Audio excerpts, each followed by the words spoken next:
Hello everyone, welcome to this series on the history of English literature. And in this video, we are going to discuss the alliterative poems and romances in Middle English literature. Introduction. The Middle English period boasts a rich tapestry of literary works, particularly in the form of alliterative poems and romances. These works, written in various dialects and dealing with diverse themes, offer a glimpse into the culture and values of medieval England. Among the most notable are 4 alliterative poems preserved in a single manuscript and a vast collection of romances categorized by their subject matter. The alliterative poems, a unique manuscript in the British Museum, contains 4 exceptional poems written in a West Midland dialect: Pearl, Purity, Patience, and Sir Gawain and the Green Knight. Although the authorship remains unknown, it is widely believed that these poems were penned by the same poet, likely in the 3rd quarter of the 14th century. Pearl. Theme and content. Pearl is an allegorical poem that tells the story of a vision in which the poet searches for his precious pearl lost in the grass. The pearl, which may represent a dead maiden, offers the poet a glimpse of the New Jerusalem. The poem includes a profound discussion between the poet and the pearl. Artistic merit. Renowned for its moving beauty, deep sincerity, and passionate expressions, Pearl is a masterfully crafted work with a complex yet well-handled meter. Purity and patience. Themes. Both poems are religious and didactic. While not as captivating as Pearl, they stand out for their spirited and realistic portrayal of their themes. Style.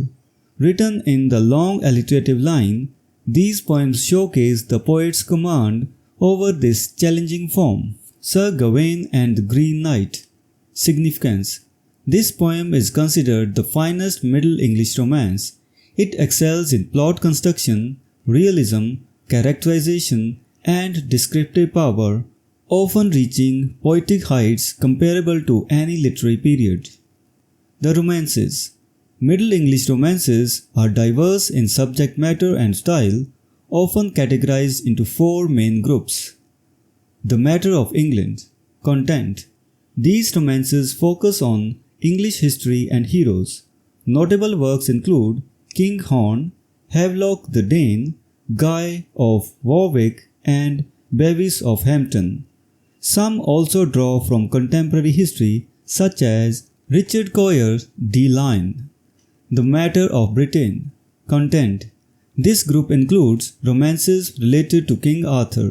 While the quality varies, Sir Tristram, Arthur and Merlin, Gawain and Gawain, and Morte d'Arthur are notable.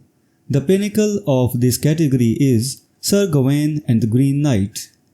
The matter of Rome the Great. Content. These romances with classical themes recount the exploits of historical figures like Alexander the Great and the events of the Trojan War. King Alexander and the destruction of Troy are prominent examples. The matter of France. Content. Focusing on the legends of Charlemagne, this smaller group includes Rao, Colisire, and Sir Ferumbras. Though fewer in number, these romances offer valuable insights into medieval storytelling. Miscellaneous romances.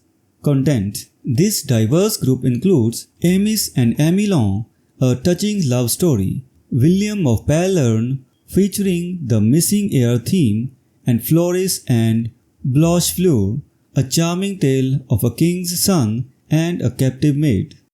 Conclusion.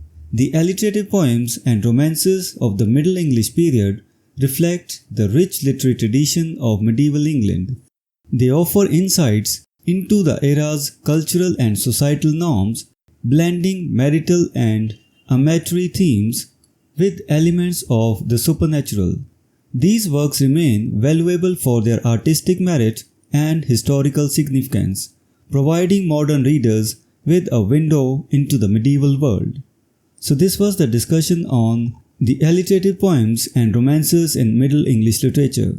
We will meet in the next video and discuss some other topic. Until then, goodbye and thank you.